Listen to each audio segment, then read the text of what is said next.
Hello, my name is Nate Belkstrom, and I have the privilege of pastoring one of the churches that Jim Caseman pastored, let's just say quite a few years ago. That's Living Word Church here in Redwood Falls in the great state of Minnesota. Anyway, I get the opportunity to share this Friday inspiration with you, and I'd like us to go to Matthew chapter 13, and it's the parable of the wheat and the tares. And to save time this morning, I'm not going to read through the entire parable, but read the explanation that Jesus gave to it. Matthew chapter 13, beginning at verse 36. Jesus sent the multitude away and went into the house. His disciples came to him, saying, "Explain to us the parable of the tares in the field." He answered and said to them, "He who sows the good seed is the Son of Man. The field is the world." I'm going to read that again. The field is the world. The good seeds are the sons of the kingdom, but the tares are the sons of the wicked one. The enemy who sowed them is the devil. The harvest is the end of the age. I'm going to mention that again. The harvest is the end of the age, and the reapers are the angels. Two thoughts from there that have been very significant in my life over the years. First of all, again, the field is the world. Even if we're a pastor, to a certain extent, the field is the world. And secondly, the harvest is the end of the age. So every time we hear about something crazy going on in the world, just one more sign that it's the end of the age. Therefore, we think harvest time. A little bit of my story to share with you this morning. I went to Christ for the Nations, and as I like to joke with my Rhema friends, that's the other fine school. Actually ended up going to Christ for the Nations because of Kenneth Hagin, but that's a whole nother story for another time.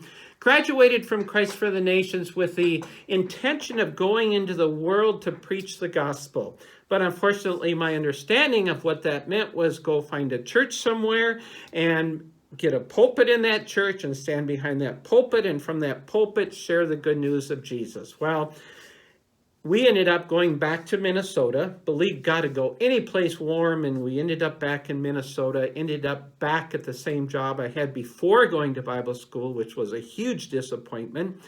At that job, I was a banquet manager, and I have a real heart for people that work in the food and beverage industry because that's where I worked. I think it's really cool that the first miracle Jesus performed was at a wedding reception, and I worked there for 6 years. And a time of deep frustration in some ways because we were very active in our church, doing everything we possibly could do, but at the same time working a job that didn't seem to have a lot of spiritual value to it. And I remember a friend of mine that I went to school with, this was pre-internet days, he would send out monthly newsletters of going to Africa. That's where the Lord had him go, and the great miracles and everything that happened. And here I was working a job essentially to pay the bills. Well,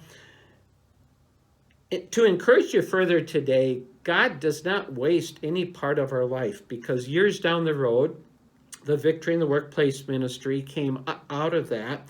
And we've had the opportunity to encourage so many people the years that their Monday through Friday workplace experience is a ministry, something God has called them to. God will not waste anything. Jesus did not waste the loaves and fishes after the miracle of feeding the 5,000 men plus women and children, and he does not waste any part of our life either. Well, after working 6 years in the restaurant and hotel business, in 1983, supernaturally ended up through a Jim Caseman faith aid, quite the story, ended up pastoring here in Redwood Falls, Minnesota. And at that point, we stopped doing mission trips because my understanding was I was now a pastor. We used to do mission trips. Once a year, I'd take my vacation time and we'd go to South America or the West Indies. Had a great time every year. But now I'm a pastor. So I'm focusing on my church and my flock. Now we're continuing to support missions. In fact, we very generously continue to support worldwide missions. But as far as my personal involvement, I felt like the sun rose on Redwood County and the sun set on Redwood County. That's the county in which our church is in. And I was so focused on it, I stopped doing missions. Finally, my wife said to me after pastoring about 8-10 years, she said, you really need to make a mission trip, because I was not a happy camper. Sometimes it was okay, but I tell you, when you're introverted, when you're focused inwardly exclusively, it does not make for a happy camper. So we went to a annual meeting. I don't know what they called them back in 1994. I think that was the year we did a missions trip, or we did a trip to the yearly AFCM meeting. It seemed like everybody and their brother had been to the Russian world.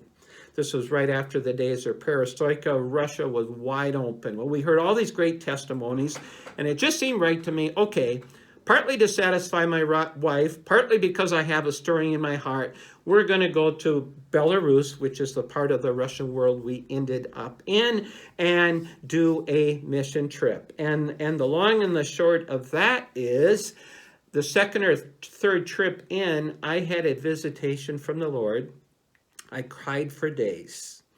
The way I like to explain it is this: God stretched my heart and he filled it with love for the people of Eastern Europe, the Russian people, other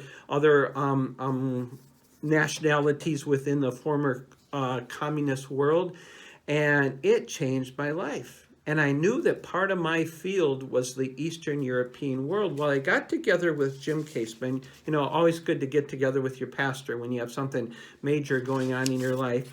And I remember the restaurant, the Chinese restaurant we were sitting at in downtown Redwood Falls. And I explained to Jim, and I said, Jim, I got this missions thing all over me, but I know I'm still a pastor. I don't know what to do.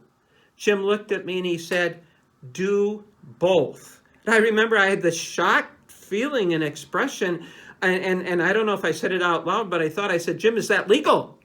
Because I've been raised in church all my life, but my understanding was a pastor does pastoring stuff in his church, and a missionary does mission stuff, and the two don't really interact with each other or interconnect with each other much at all. But when Jim said both, it just liberated me and set me free to understand that my field was not only my church, not only my community, but my field was the Eastern European world. And 41 trips later, 7 to 9 countries, 25 years of mission ministry plus pastoring, I tell you, it's just been just wonderful. One of the things the Lord has done is freed me up from believing, from stress and worry about church finances. I remember I used to worry about how are we going to pay the electric bill.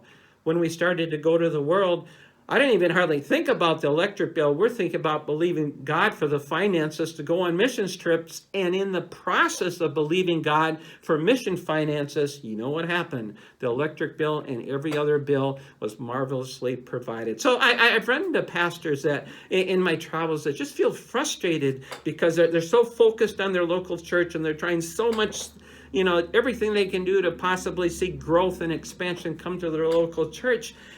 And just a word of encouragement today, maybe your field's a bit bigger than you thought it was. That was a revelation to me, and just let the Lord speak to your heart on that. And the second and closing thought this morning is this.